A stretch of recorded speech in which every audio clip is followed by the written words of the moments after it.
So hello everyone, welcome to the live magic Q&A tea party with Madame Pamita and my guests. We meet every Sunday at 5 p.m. Pacific, 6 p.m. Mountain, 7 p.m. Central, 8 p.m. Eastern. I've got coffee today, not because I needed to wake up a little bit more. Tea. Good for you.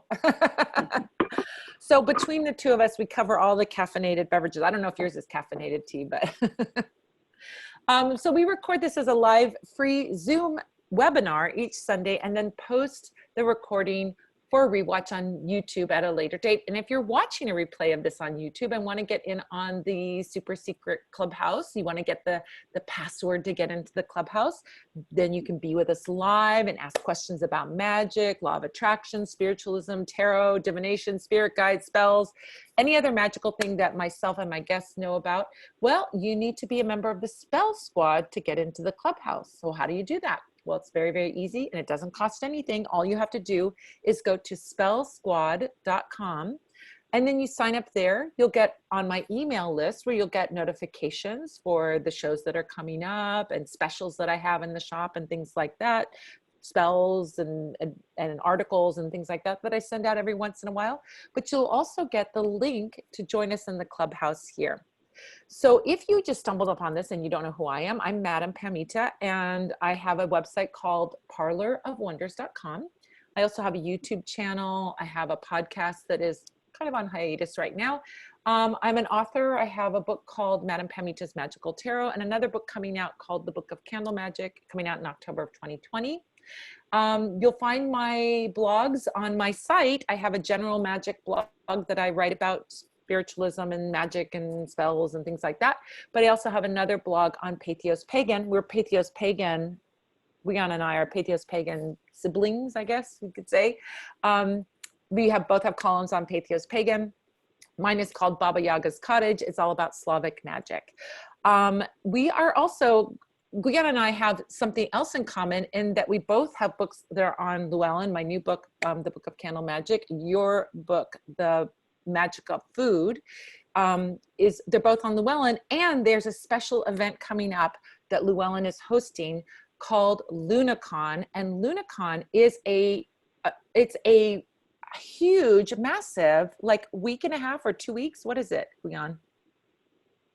Yeah, it goes on for a week, 7 days, something like that. Something like that. It's quite a long thing where they're going to be having free seminars, workshops, and classes in magic and spirituality and divination and all kinds of very, very cool things. The classes are really compact. I think they're usually about an hour long or less. Mm-hmm. And you're going to be able to do Q&As with authors. You're going to meet authors. You're going to get free classes. They're free classes.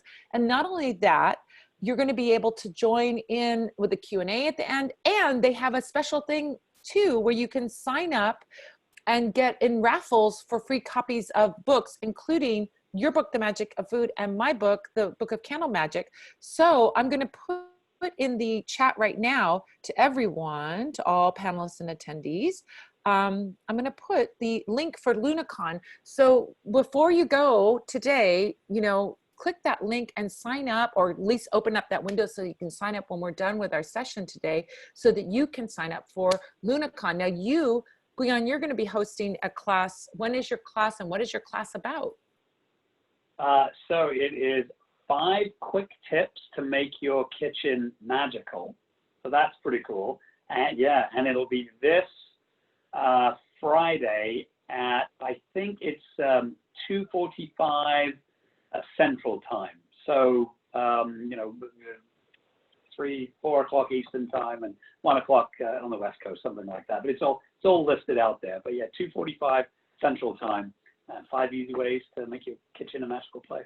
That's so great. Are you doing a little Q&A afterwards too? Or just doing the class? So, yeah. Yeah. Oh, it's going to be so good. So great. And then I'm going to be doing my Lunacon class is going to be roll your own spell candle. Sorry, not roll your own joint. Wow. Roll your own spell candle. So I'm going to teach a very simple way, actually a surprising way, a couple surprising ways that you can make your own candle at home without having all the candle equipment.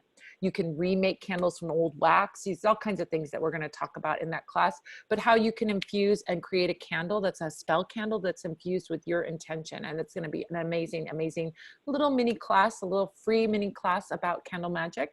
And my class is going to be on Tuesday, June 16th at 3:15 p.m. Central, which is 1:15 Pacific time, 4:15 Eastern time, 2:15 Mountain time. That's going to be on Tuesday, June 16th.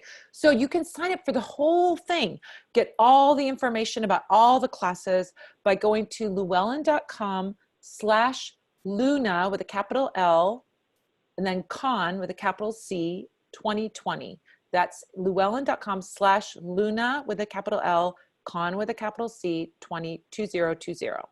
And that way you can get in on all the fun. And there's also a raffle that they're going to be having to be giving away all different kinds of books. So there's lots of freebies there, including free, amazing classes. Like, you don't want to miss it. It's going to be something super cool and amazing and so much fun. I hope to see you guys there. And I'm sure Gwion would love to see you guys there too. And you'll learn these 5 tips to making your kitchen magical. I mean, we're all supposed to be sheltering in place. Some people aren't. I'm sure, like, stuck at home and staying at home, but I like making my house a magical house. And so this is like a really great thing. So I'm going to definitely be at your workshop. That is going to be a fun one.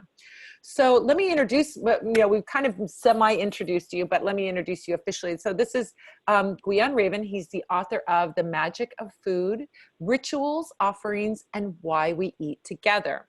So Gwion's a traditional witch and a kitchen witch, and he's initiated and an initiator of others. And he's participated in several magical traditions. He's working with magical food is one of his magic manifests. He believes in kitchen witchery and cookery and food magic, and that they're closely linked, and that witches are healers and that food is healing. You can check him out. I'm going to put the link to his site, Gwion Raven, and to the site, there we go, there's his site, and then also to his blog, which is The Witches Next Door, which he does with his partner, Phoenix LaFay, who you guys know because Phoenix has been on, oops, I don't have the link to that, but I'll get it. Phoenix has been on the show before. So this is like you're meeting the other half of the couple, right? So let's get this. Okay, so here's the link to the Patheos blog. If you aren't on Patheos, by the way, this is a great resource. Patheos Pagan is a great resource for all kinds of articles about all different pagan paths, including like yours, which is like what I love about your column is like, it's very down to earth. It's very practical. It's stuff that you can implement right away. It's not like you need to go get a golden scythe and cut the I don't know, whatever at the first dawn of light at the on the May Day or whatever. This is like really very, very practical magic that people can implement with what they have and what's available to them. And I love that accessibility of that. So welcome, Gwion. Thank you so much for being here. Thank you so much for having me. I've been really looking forward to this show. I cannot wait to tell you a little bit about food magic and then answer all these amazing questions. I see the book behind you. Do you want to pull the book down and show everyone your amazing, gorgeous, beautiful book? Oh, great. So it's quite lovely, it's such a beautiful, it's really a gorgeous book. I have it on an ebook, so I can't, there's nothing for me to show, except for I could get, I guess, my tablet out and show it. But it's such a gorgeous book inside and out, and so beautiful. So what was the inspiration, what inspired you to write this book about food magic? There's a couple answers to that. One of them, so I'm a cook, have been forever, and I love food, really love food a lot. But like from a magical perspective, if we look at any magical tradition, doesn't matter what it is, right? There's always some component of food magic in it. If you go back and read old myths from Greece or stories from Rome or all throughout Europe, there's actually every culture in the world, there's always a story about food and the gods, food and magic, food and a witch. There's a cauldron that's always bubbling over, or there's magical beans or herbs. There's always these stories. And so, like you were mentioning, I think that so often when we think about magic, we think about, standing on a hill under a full moon, and it's got to be just the right time of year. And that's all lovely. And I love doing that kind of ritual as well. But I'm in my kitchen every single day. And I bet most people here on the call are either in their kitchen making food or going to restaurants when we can all get back to going to restaurants. We eat, most every one of us eat every day. And so it's a magic that we can do all the time. And I really wanted to just pay real tribute to the everyday magic that we can do with food, and recognize that when we engage with food magic and kitchen witchery and cookery, we're actually stepping into a lineage that has been going on for thousands and thousands of years. The very first words, Madame Pamita, that were ever written 7,000 or 8,000 years ago, stamped into clay tablets in Sumer. They wrote about three things. They wrote about commerce, how many goats Gwion owed Madame Pamita. They wrote about the stories of their gods, and they wrote food menus and how to offer food to the gods. So we've been doing this for thousands of years, and really probably hundreds of thousands of years, since the first people gathered around a fireplace and shared stories and shared food. We've made rituals out of eating, and I just wanted to pay tribute to that. It's fascinating, and I love it. Oh my gosh. One of the things that I love about food magic, and, when I incorporate this in my advice to clients and so on, the thing I love about food magic and, as that sort of side thing, tea magic, using herbs and infusions and things like that, is that when you take it in, it becomes a part of you, like you are what you eat. So if you're doing something magical with the things that you're eating, it's as simple as blessing your food, or, as detailed as like pulling certain herbs and making a certain recipe. You're taking into your body and bringing that blessing or that spell into your physical body, because that food is going to be broken down as rebuilding, to rebuild your cells and to rebuild. So you're doing something with food magic that is infusing yourself with magic, which I think is such a beautiful thing to, kind of conceptualize when you're making your meal. If you're making that meal, well, my joke is, when I make food for my kids, it's just a joke, but I say the secret ingredient is resentment, kids, but it's not, it's really love. I just joke with them. But it's like, if you can make that food with love, you can give that love to your loved ones, or you can give that resentment. I mean, I'm not here. Listen, if you want to give resentment, give resentment, but this is a way. If you want to give that really beautiful gift to others or to yourself, blessing your food and being really conscious about the magic of food, I think is such a powerful thing to do. Oh my gosh, it's such a powerful thing to do. We're going to, I agree. And so how long did it take you to write the book, or had you been working on it? I know that you have mentioned in past, I feel like, now maybe I'm wrong, but I feel like you've mentioned in past articles, or you've talked about food magic before the book came out. I feel like I've read articles of yours that have talked about that. Yeah. And that was something that food has always been a big, magical food practices are a big part of what I do. And so I've been doing it for years. The actual book took, oh my gosh, I think from the time I first, sat in front of my computer with that blank screen, I think it took about a year to actually write the book. But when I look back through it, there's some, sort of personal history in there, some of the stories and recipes and magical practices that I've been doing since I was a kid, or as long as I can remember anyway. So, I think I've probably been writing the book my whole life, but it actually took about a year to write the book. Oh my gosh, that is amazing. Well, I want to let everybody know that at the end of our session today, you are so kind and generous that you are going to offer a free, I would say, mini consultation on That's right. What kind of magical food someone could make for a particular issue, just for them, like just specifically for them and their issue. And so we're going to have a little raffle as we do here. So I'm going to ask you to pick, Gwion, you get to pick your favorite emoji. What's your favorite emoji? Well, it's got to be a food-related emoji, right? So some fruit or vegetable, I should think. Okay, so anybody, you can put a fruit or vegetable emoji, or put your favorite fruit or vegetable, spell it out, because some people are on their computers and they don't have access to the emojis. So write your favorite fruit, vegetable, or or post your favorite fruit or vegetable. If they put pizza, are they out of the, is that a vegetable? Absolutely.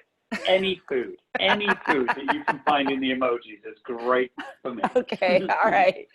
The chocolate ice cream doesn't count though. Definitely counts. All right, so if you want to put your favorite food in, you'll be in, so you can either do it with an emoji or you can write your favorite food, and you will be in the drawing for getting that free magical consultation on what you can use, what magic you can do with food and cooking to help bring about the outcome that you would like. So, and what we'll do is, if you're chosen, we'll put your sound on so that you can tell Gwion your situation, and then he can advise you in particular on your situation. So you'll get that free mini consultation, which will be so, so cool. So why don't you go ahead and do that, and then at the end of our session today, we'll do that. There's also going to be, actually, you have a special going on with your services that you offer. What are the services that you offer on your website? And then we'll tell you what the special is. Yeah, so again, food magic, it's important, and some people just don't know where to start. So I have two different levels that I offer. One that I do is we'll chat for 30 minutes. And if email is more comfortable for you, we can do that. But generally, we'll chat for about 30 minutes about what's going on for you, what the issue is. And I'll prescribe some food magic that you can do, a food spell, a recipe, whatever it is that it might be. And then there's a larger version of that service where we'll really look at, if you want to make some changes in your life, we'll chat for up to 90 minutes. Usually we do an hour and then maybe a 30-minute follow-up. And I'll actually create, or help you create, 3 spells, 3 recipes, and maybe some ongoing daily work for you as well. So it's, think about getting a tarot reading. What we're doing today is kind of like a 1-card tarot reading. And then, we'll do some larger spreads. Is kind of how you can think about it. This is so great. And you're doing a special for the people that are following this and listening to this. If they use the coupon code PAMITA, all capitals, PAMITA, they can get 20% off those services. So that's like a super great deal. Right. Yeah, it's such a great deal and such a lovely offering, and so generous too.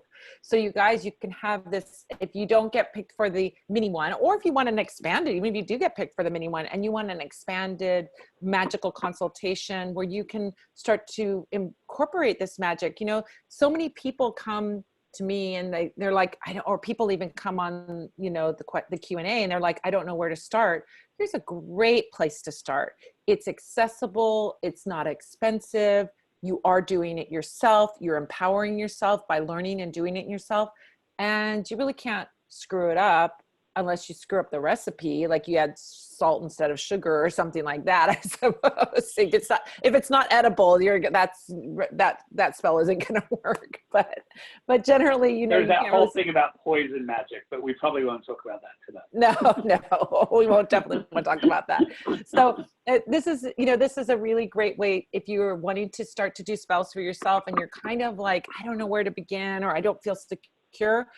Well, you probably have some experience cooking. And so now when you take something that you already have some experience in and bring the magic into that, you might feel a little more confident doing that than doing something like doing a candle spell or something where it may not be so familiar. So I think this is a great, great service that you're offering. So lovely. And your energy is so lovely. So I think this is such a generous thing.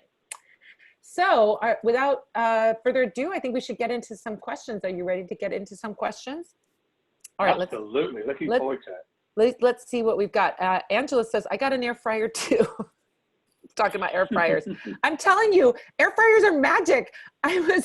We were talking about it before the recording. We started recording and I was saying that my kid got an air fryer and I was like, another gadget. And then we did it and I was like, oh, what is this sorcery?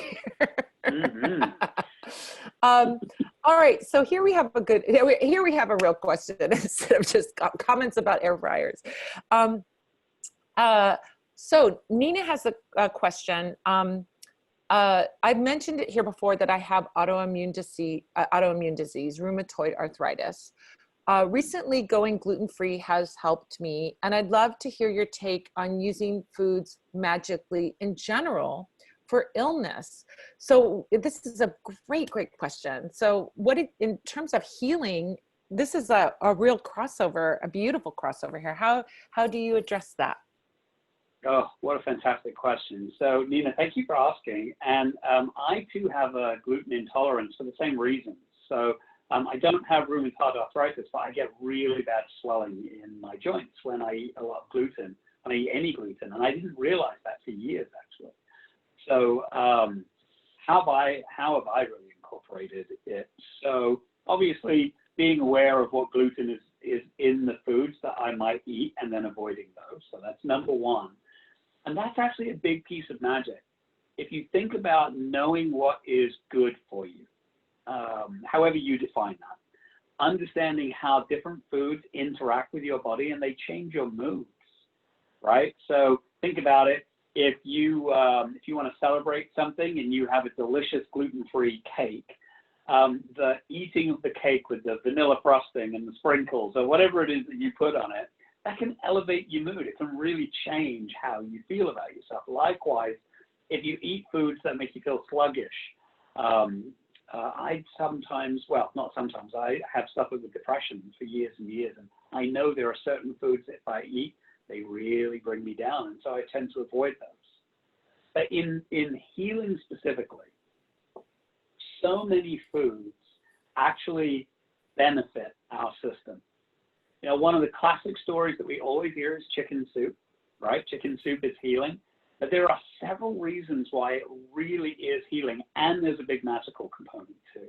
So if you weren't feeling well, and I was close by and I made you chicken soup, first of all, you've got the salt and the broth and the chicken and the vegetables, like there's all the minerals and vitamins and everything that actually goes into the meal. So that's one level. Secondarily, if I'm using real chicken, using the bones, there is a proven scientific reaction that happens when our white blood cells go and attack viruses and things like that in our body. There's an alert system that says, hey, you need to come here. And they don't know why yet. Science can't quite figure this out. They know that it does work, but they know that there's something in the collagen in chicken soup that actually enhances that receptor so that the white blood cells get a better, stronger beacon of where to go to fight the infection or whatever it is that you've got going on. So there's a real scientific component to it. But I want you to think about the magical side of it as well. If you weren't feeling well and you knew that there was somebody in your house or in your life that was going to spend an afternoon making you delicious chicken soup from scratch, that they were going to be in the kitchen slicing and chopping and dicing and stirring and adding in the ingredients in the way you love chicken soup, right? So you've got your grandmother's or your mother's favorite chicken soup recipe, and now your loved one, your friend, your partner, whoever it is that's doing it for you is now cooking your grandmother's chicken soup. That alone automatically will begin the healing process because you're thinking about all of the times when that loved one cooked for you. It's bringing up memories. It's bringing up oh yeah, when I feel bad and I eat this food, I get better. Then there's the comfort of knowing that this person is cooking for you right now. Then they bring you the food, you know, prop you up in bed with the pillows behind you and you don't feel good and you actually eat the food and they spend time with you. They sit on the edge of the bed. They attend to your needs. That is healing. That's magic right there. And then if the person that's actually stirring the ingredients, they take a few moments. If they stir, for instance, maybe in a clockwise direction, you know, they take their big favorite wooden spoon. This is my very magical spoon that I use for all my spell work. If I were to stir this clockwise, I would be bringing in and infusing the food with all of the healing properties. If it really was something we wanted to get rid of in your system, I'd stir it the other way, and we would banish that from you, right? So there's different ways that you can infuse magic along with the ingredients that we know are good magical ingredients, magical salts and herbs and spices, things like that. But I think food and healing are like peanut butter and jelly. It's like breathing in and breathing out. I think when we eat, I do want to just say something here, and I say this in the book a lot. I like to make chicken soup from scratch, and right now I have the privilege and the luxury to be able to do that. That's not always been true in my life. Sometimes it's been a can of Campbell's soup, which is okay, and sometimes it's been a can of off-brand soup that you find in a dented can somewhere. But you know what? The magic is still the same. The pouring it in the saucepan, the stirring of it, the bringing it to somebody when they're sick, that is still healing. That doesn't change. So I want to be really clear that not all healing has to do with food being organic or bought from a farmer's market, right? Healing can be, here's a classic example. I do this sometimes. If I'm not feeling great, if I'm feeling a bit depressed, I absolutely go for chocolate ice cream. And chocolate ice cream isn't always necessarily the best choice, but, it makes me feel good. And that is healing as well. So it doesn't have to be clean, organic, raised on a farm food. It can be, ho-hos and ding-dongs. If that's what makes you feel better right now, eat that. For sure. Yeah, I love that. I mean, I think that anything can be a substrate for your magic, that food can be quote unquote junk food and still be something that if you put your intention into it, it can bring that spell to you. But I love that. I think that is hilarious. So your magical ding dong, that's a little dirty. Wait a minute. That's a different show. Exactly. It's a different book. Oh my gosh. So we have another question. I want to get to another question. That was amazing and gorgeous. And I don't know if I have much to add to that because it was so perfect, everything that you said. I mean, the healing part of food is those things. I am doing a ton of research right now on Ukrainian magic because I'm half Ukrainian. And one of the things that they talk about doing is in that area, Poland and Ukraine and so on, they do a lot of what's called their whisperers. And so they whisper incantations into food. So they would have whisperers like making bread, and you're whispering to the bread as you're working it. And then you have that spell, that incantation embedded in the bread. That's right. I mean, we see this in like things like Dr. Emoto and his water experiments. Dr. Emoto is the guy that did the water experiments where he yelled at the water and played heavy metal music, and then the molecules were all like, and then he said, I love you, and played sweet, cute music, and then they made little snowflakes. So I think that we can put energies into these things, whether it's a glass of water or a ding dong or a ho-ho. We can put the energy into it. And this is such a beautiful thing. And so we find this, as you say, this is some kind of magic that has been since the beginning, prehistory. I mean, we can almost guarantee that our prehistoric ancestors were eating food and they were doing magic. So why wouldn't those two things would not have been mutually exclusive? And it's really only in modern times that people have started to separate. This is science, this is magic, this is religion, this is cooking, this is, and these things don't mix. I think that we saw in alchemy, like the alchemists blending science, kind of quasi-science, with spirituality, and those didn't seem like two separate entities. So this kind of compartmentalization that's happening is artificial and something very new. But it's not really the only way to, and it's a very Western view. I don't think it's all cultures, but it's definitely something that is, modern, even I would say 20th century. And since before that, people would be more magical with their food and their farming and all these other things. Very true. Mademoiselle Lynette has a quick question. Do you do any canning, or is there any canning magic that you can, sort of directly point to? Yeah, for sure. So if you think about what canning is, right? So it is preserving something today so that you can eat it tomorrow, right? Many months from now. So think about this. If you can peaches in the height of summer, and then winter comes along, and where you are, it's dark and it's cold and it's wet, and you're stuck inside. I mean, we're all stuck inside right now, but you're stuck inside. And if you're someone that suffers from like seasonal affective disorder, right?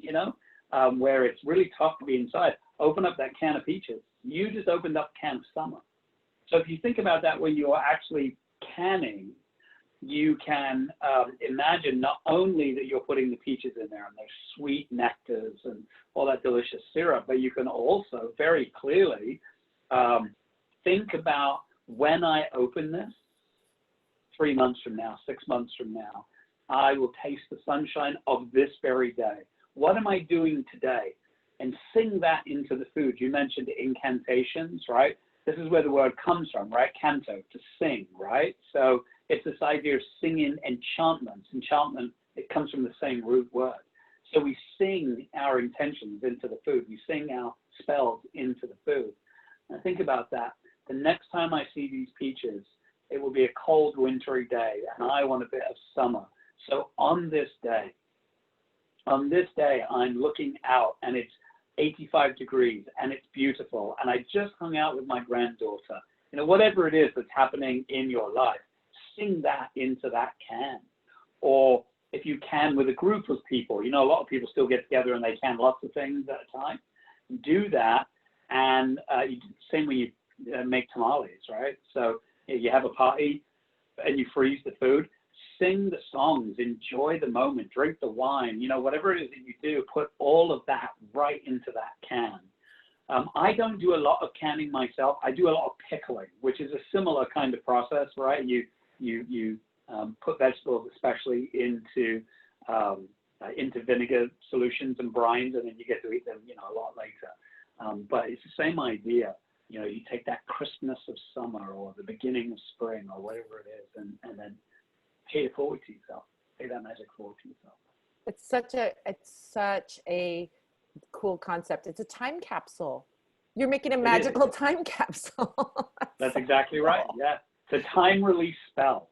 I love it. You do the work today and you release it 6 months down the road. That is so gorgeous. That's so gorgeous. I mean, I think there's so many, that inspires so many ideas of like what you could do with that, and how you could almost like it's like a genie in a bottle, genie in a lamp that you release then, and you get that genie out of the bottle when you open up that can. That is so genius and brilliant. I love that. Oh my gosh. Never thought of that. That is so cool.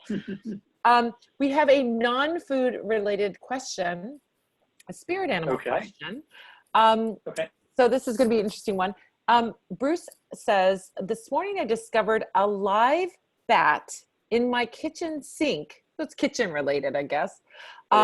It was unnerving. Yeah, slightly unnerving.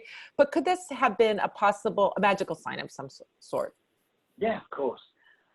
So I'm a big believer in working with the spirits of the place that I live. I think this is a good practice. So, and this doesn't matter if you live on a farm or if you live in an apartment in the middle of Los Angeles, or 10 stories in a building in New York. It doesn't matter. There are creatures that will come to you that you see if you pay attention to them. So every day when I go into my back garden, there are these 2 crows, and it started off with the one, and then he brought his mate along, and they eat in our backyard every day. We feed them. I'm not quite sure who's trained who at this point, because they show up in the backyard and I go running out with food scraps. But they've learned to come into our back garden. They know it's safe. They can get water there. They're going to get fed there. So I think what I would do is if a bat showed up in my kitchen, I would first of all think, how common are bats in your area? And then I would look at what the energy of a bat is. So you could, for instance, look at a bat and think, okay, well, it's nocturnal. So what are you doing in the night? You could look at a bat and say that, you know, bats live in community. Bats are they're never, ever alone. So what is it for a bat to be in a strange place without community? And then to be in a kitchen sink, you know, which is kind of a cauldron, if you think about it, right? It's a big cauldron in your kitchen. So what is the magical implications of being a community-based creature of the night that is showing up in the day? Something is out of balance. So the message that I would take for that is, where can I restore balance? And if as it happened in your kitchen, that will be a place where I would start. What's something that I can do that's balancing in the kitchen? So it could be taking some herbs and spices and making a little sachet that you burn, like a sage bundle, but you could do that with different herbs and spices, right? Restore some balance to the house. I'd also be curious to see how you're sleeping, or the people in your life, how they're sleeping. Being that a bat is a nocturnal creature and it showed up during the day, how's your sleep pattern? What's going on for you at night? And then look to restore some balance there. That's the first thing. I'd probably ask you 5 more questions to drill down, but that's kind of the first thing that's coming to mind. Yeah, I think bats are amazing. You know, bats are very lucky. You know, in a lot of cultures, in China, for example, they're considered a lucky animal. The bat showing up is definitely unusual. Even if you have bats in your community, one showing up inside in your house, in your sink, I still think of that as being symbolic. One of the things that I think of as bats as spirit animal too, is that they rely on their hearing. So I always, whenever a bat symbolically comes forward as a spirit animal, as a message, you need to be listening. It's saying, pay attention, but don't look at what your eyes say, listen to what your ears are receiving. So there may be important messages. People are telling you things that are important. Listen to what others have to say. And I would sort of say, in a very basic way, any bat situation, that's where I would first start to go to. So that one, you know, but that's a really remarkable story. I don't think of it as a negative thing. I don't think of it as a bad thing. It's quite a lucky thing, but it's also, I think animals will give us animals are messengers. And so here's a message to open up your ears a little bit more. You'll find out more by listening than by talking, maybe. So something I could learn probably, but all right.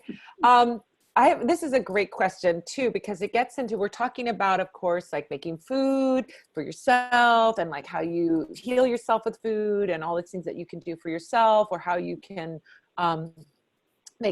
heal somebody with chicken soup and so on and so forth.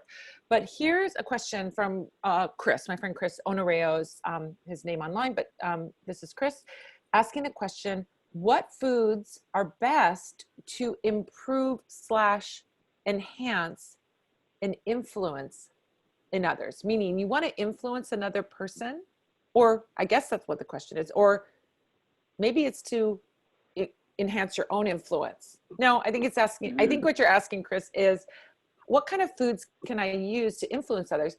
Now, influence spells in general, I think of as being sneaky spell work.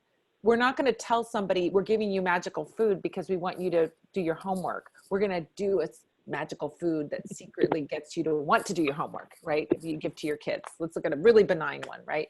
But so let's talk about a little bit about sneaky spells. And Chris, I'll scroll down and make sure that that's the right question that I asked. Well, it just so happens, Chris and everyone, this is one of my favorite influencing ingredients right here. This is honey. So I'm going to use this as an example. Now, when we talk about influencing, as Madame Pamita said, right, it could be that I'm putting ingredients into somebody's food to influence them in a particular way, or it could be that I'm putting ingredients into my foods that I'm cooking so that I show up a particular way, right? So there's a couple different ways that you can do it. One of the most classic examples of food influencing are aphrodisiacs, right? The idea if you put certain ingredients into food, that will make somebody sweet on you, right? So one thing that you can do, again, it depends on the kind of influence that you're going to do, so I'm just going to speak about an aphrodisiac. The idea with an aphrodisiac is that you want to appear, well, more sexy to somebody, or you want them to return those feelings to you, right? So sweet foods are fantastic for that. We often think of things like oysters for aphrodisiacs, and there are some good reasons for that. But one of my favorite recipes for influencing Passion? sexual activity, yeah, passion, that's a good way of putting it. I'll take a fig. So I think figs are particularly sensual looking anyway. They're very seductive looking. And you cut them in half. And you can drizzle them with honey. And you can put some crushed like walnuts on them. And you bake them in the oven for about 10 minutes till everything gets very sticky and juicy. And if you look at that and if you taste that, it is not a very far journey to figure out what that message is sending, right? It's absolutely amazing. So if you wanted to cook for someone and you wanted to inspire some passion, cook with foods that are sweet and small doses. So 1 or 2 figs, not 50 figs, right? Because you want to entice them a little bit. I love to use red foods. So, for instance, chili powder. So this is some chili powder that I have here. I think chili powder, paprika, any like smoked paprika to me just is really sensuous.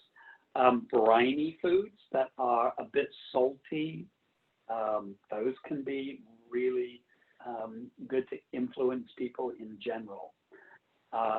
And then if you know, we have to be a little bit careful here because we're kind of diving off into a little bit coercive magic, but if you know somebody's likes and dislikes, you can influence them by using that. I'll give you an example. It's a real world example. So some of you know Phoenix. She was on the show a few weeks ago. Phoenix is my wife and my partner. Vanilla. Now, if Phoenix puts a little vanilla on her neck, she can get me to do anything. Absolutely anything. Anything. Even if I don't want to do it, she'll come up, I'll nuzzle up next to me, and as soon as I smell that vanilla, I'm done. I don't know why. I do love the smell of vanilla. I've always loved the smell of vanilla, and she knows that, and she uses that. I don't mind that much, quite frankly. But so I think the way we influence it, if you know that somebody has a food trigger in a good way, if you know that they really love a particular kind of food, a particular kind of spice or flavor, if you incorporate that into the meals that you serve them or that you buy and bring home, whatever, you can begin to influence them. And the key is to do it consistently.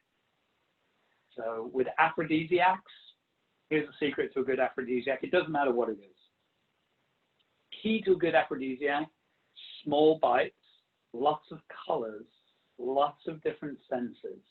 So sticky, sweet honey, chilled strawberries, deep, dark chocolate, a rich Cabernet wine, or, whatever it is. But all of the things that have got different senses, they actually send the brain different signals and foods that you can share. So I take a bite, you take a bite. Things like that. Those are the best aphrodisiacs. So I think that's one really good way to influence people. But honey is a good all-purpose.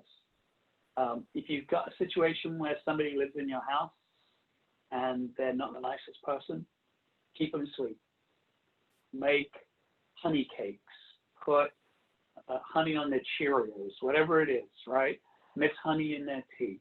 Keep them sweet. Protect yourself. It's weird, but honey is not only a sweet offering, but it can also protect you, right? Keep them sweet on you.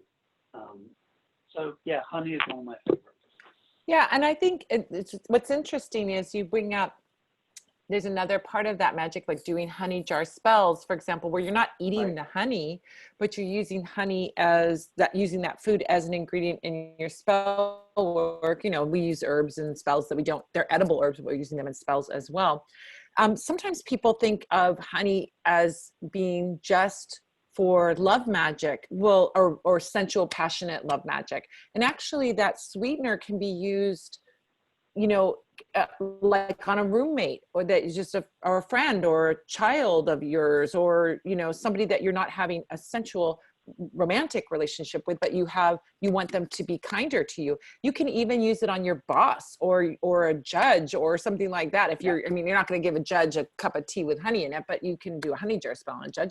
But you could certainly bring in some sweet treats for your boss who's grouchy and say, oh, look, I made these, baklava for you or whatever, Yeah. So there's ways that you can do that and sweeten people, and it doesn't necessarily have to. Now, it is totally coercive magic. I mean, you're influencing them, but I don't have a problem with coercive magic. So when you were like, it's getting into, I'm like, that's fine. I don't have a problem with it, but I think that's everybody's, decision for them to make for themselves in their own magic. Do I want to be coercive or not coercive, or where on the spectrum do I go? How far do I go on that spectrum? And that's for them to decide for themselves. I mean, putting on lipstick is coercive if you really get to it, because that's not what this isn't what my lips look like in real life. So I want you guys to think I look cute. So I put on lipstick, there's an influencing spell right there. So I love that, that idea of like, just thinking about just the very simplest thing. And honey, actually, oh my gosh, we could do a whole episode on honey.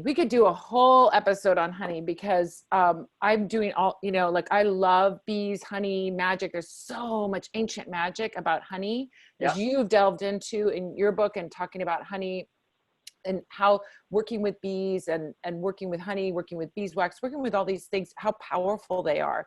And honey is a really powerful, powerful tool.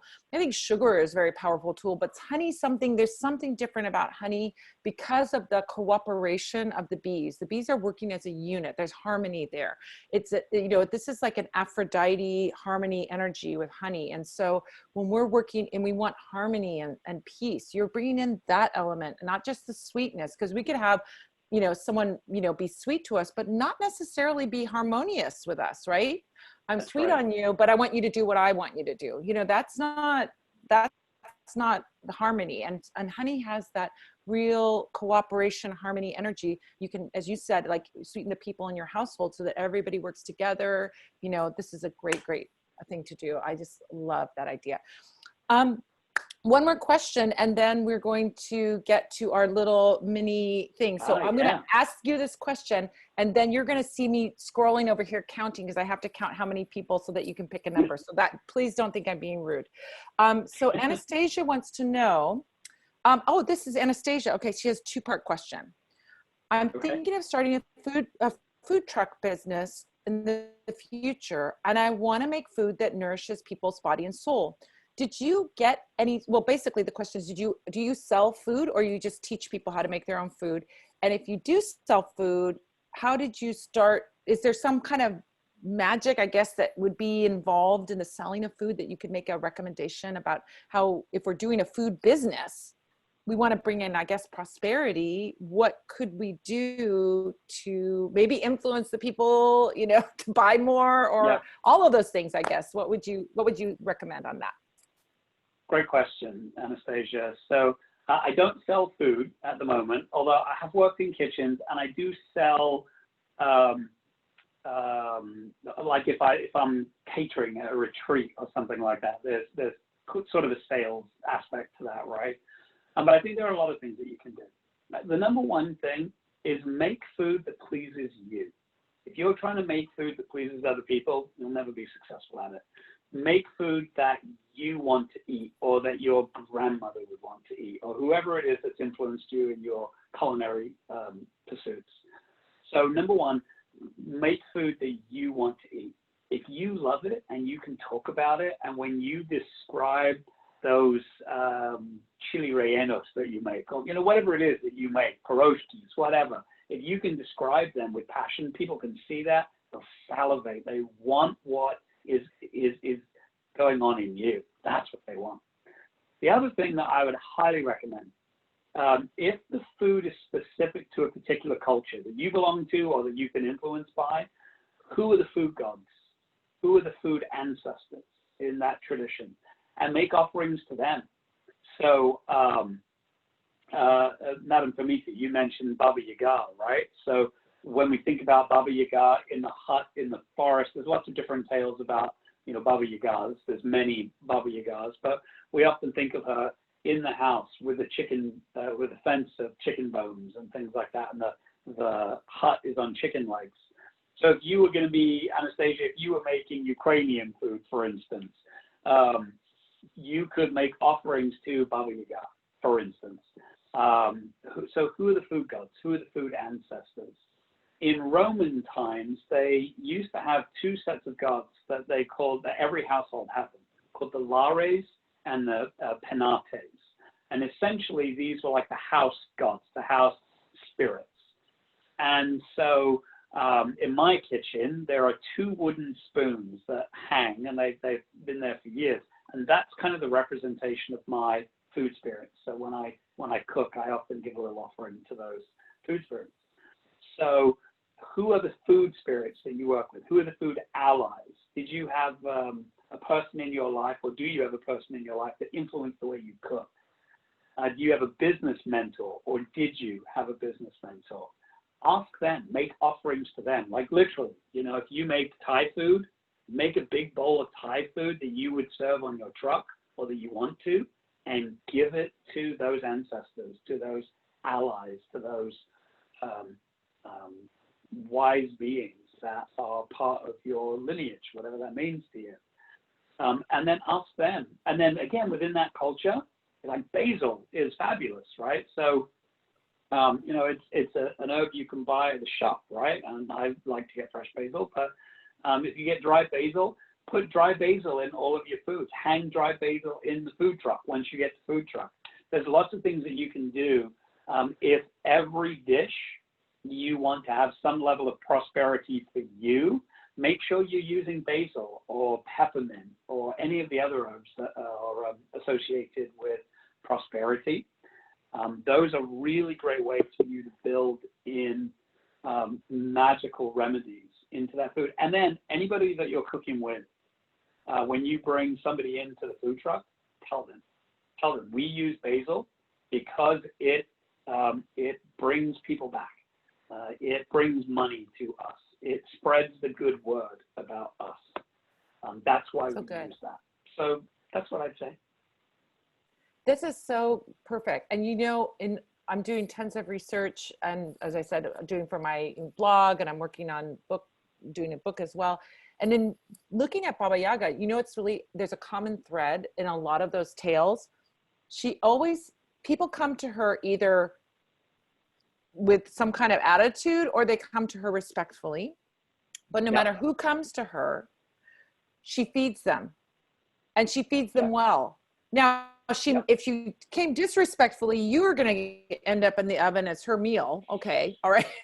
There's that little detail. But if you come to her, she always feeds everyone, and she always feeds them well. It is fascinating how much a part of that is like how you tapped into that. Like, she is a food goddess. And I also say, if you're trying to find a clue as to who the food gods or goddesses are, look to the Hearth Gods and the Hearth Goddesses, because the hearth, which is your fireplace, was where cooking was done up until the 20th century, and even into the 20th century, in a lot of places.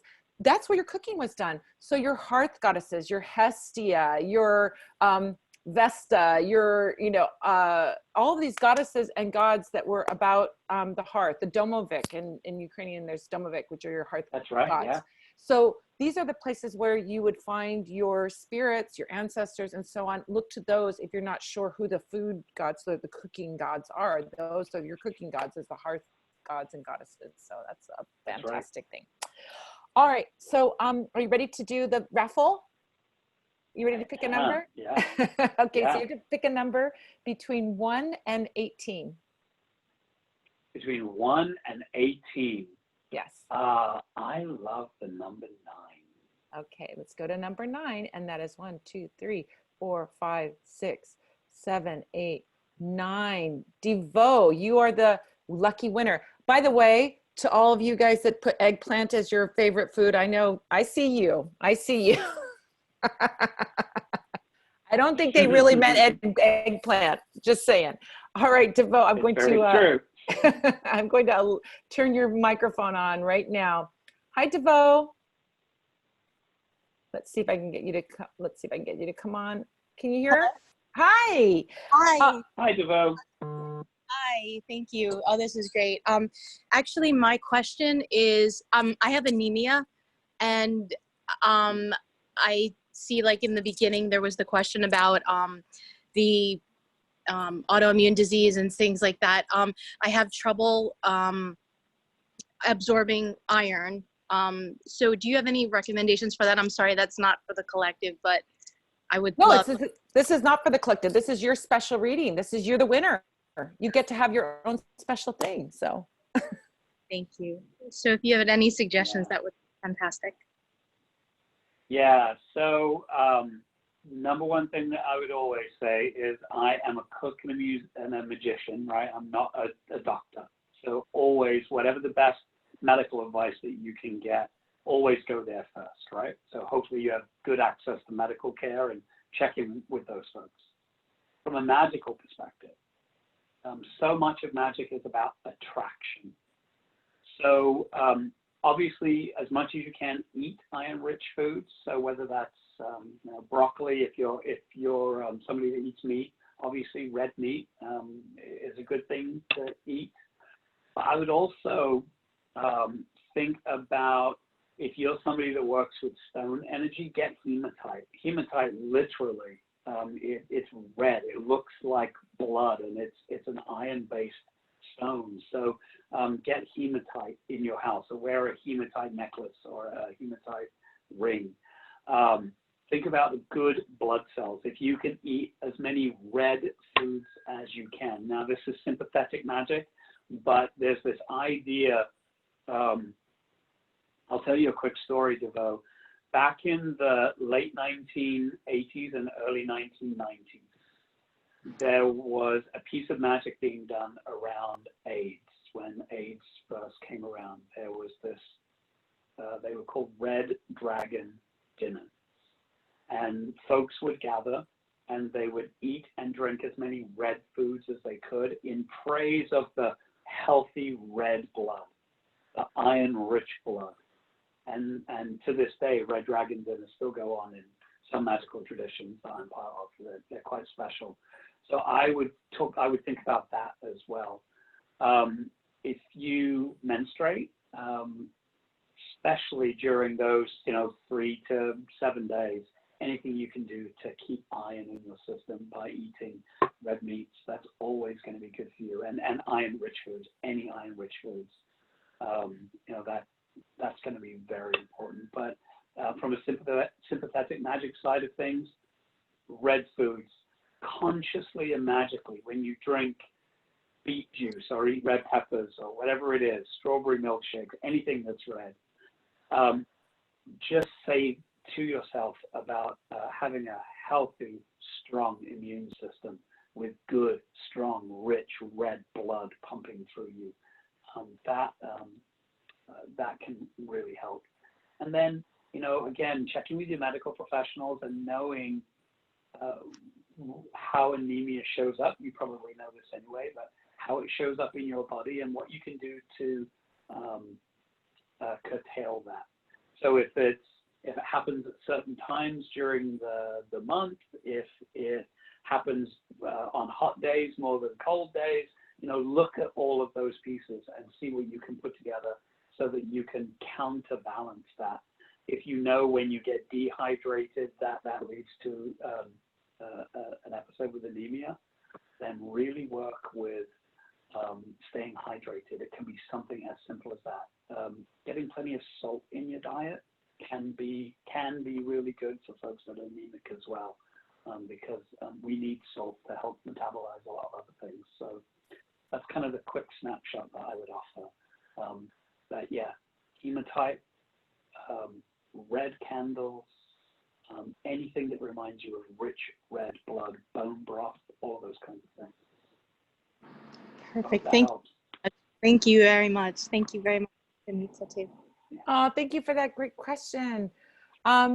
This is such a lovely time. It was so great having you on here and having, sorry, I'm going to be, oh, how do I do this? I don't want to remove you.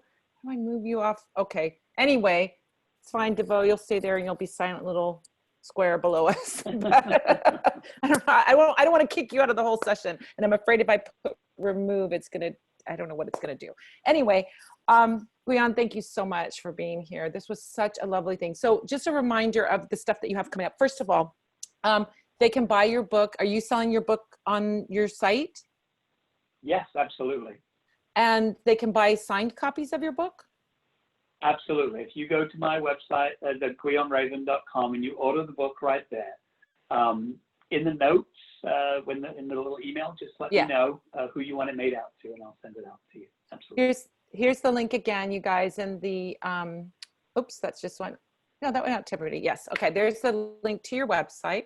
They can get your book there. Of course, that I always say when authors come on that they can get your book by ordering it from their local bookstore to help support our local bookstores. You can, you know, call them up or send them an email and ask them to order that for you and do your drive-by or whatever your safe distancing is to get that book. And that helps support you as the author, but it also helps support the bookstore. And it brings that awareness of your book to the bookstore if they don't yet know about your book. So I think that's also a plus. If you guys want to make that little extra effort, you can do that. And it makes such a huge impact for both the publishers and the authors and for our books, our little bookstores that we want to hold so close to our heart, because these are the places that once things open up again, these are the places we need so that we can teach classes and do that. So metaphysical stores and bookstores, if they want to order your book there, it's really easily accessible. Publishers, Llewellyn, super easy for them to get. So it's not some little weird publisher off in, you know, some corner that they can't find. You're going to be on the Lunacon. So I'll put the link to the Lunacon, and you want to remind everybody when you're going to be doing your thing again, just one more time. Yes, it is 2:45 Central Time on June 12th, which is this coming Friday. That's so great. I'm going to be there. So I'll see you guys in there. And lastly, your blog that you write with your lovely wife, The Witches Next Door, which I have to, you guys, I'm not a tech, I try to be techie, but I'm not really techie. Let's be honest. If you type in The Witches Next Door, you'll find me in Phoenix. There it is. There's the link. I got it. I finally figured it out. So you can check out your column that you do together. It's so beautiful. Great practical magic stuff in there. It's so good. And you talk about so many, you know, just regular down to earth things, which I think is so lovely. And then what else do we have to announce? I think that's about it, right? That's it? I think so. I have a new book that will be coming out in January, I think it is.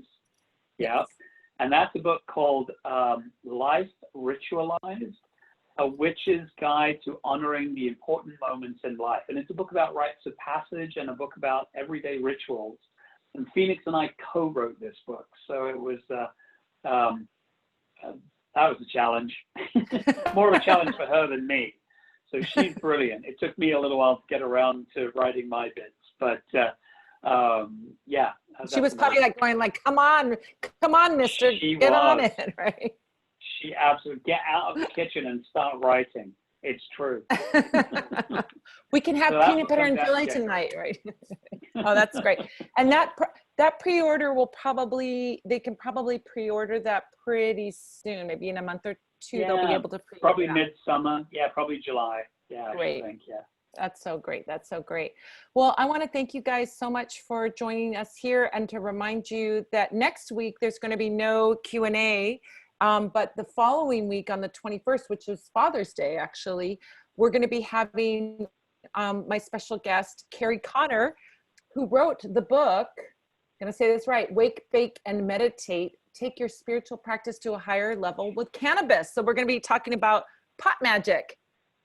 Great. Weed magic. I'll be tuning into that one. Some weed magic. 420. It's 420 somewhere. Well, not really. It's only 420 when it's something else 20, right? But anyway, we'll be talking about weed magic, not next week, but the following week. So next week is a week off. And then the following week on the 21st, Father's Day. Hey, all the dads, probably a lot of dads out there would appreciate some weed magic. It's like taking care of kids. Well, that definitely deserves, you know, something to smooth it out.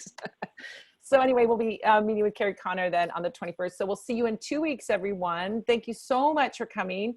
Follow Gwion in all his places that you can follow him. And don't forget that he has a special going on. If you want to have a session with him where he gives you particular guidance on magical practices and foods and things that he can, you know, recommend for you to just get started with your magical practice or to enhance or expand your magical practice. If you want a discount of 20% on those sessions, you use the code, the special secret code, Pamita, all capital letters, P-A-M-I-T-A, and that will give you that discount on those sessions. So that's a really great and generous offer that you have given everyone. Thank you so much for joining us here. I'm so, one time we're gonna have, maybe we'll have Phoenix and you on at the same time. That would be fun to do. We could do that, you know. That'd be lovely. Together. Yeah, it would be so fun to have you back again. Thank you so much for sharing your knowledge. It was just such a lovely time. And like, as I said, that hour goes by so dang fast. It does. Yeah, it really, really does. Thanks again. And hey, you guys, Spell Squad, I'll see you in 2 weeks. Have a beautiful 2 weeks and I'll see you then. Take care. Bye, Bye-bye. everyone. Thank you. Bye.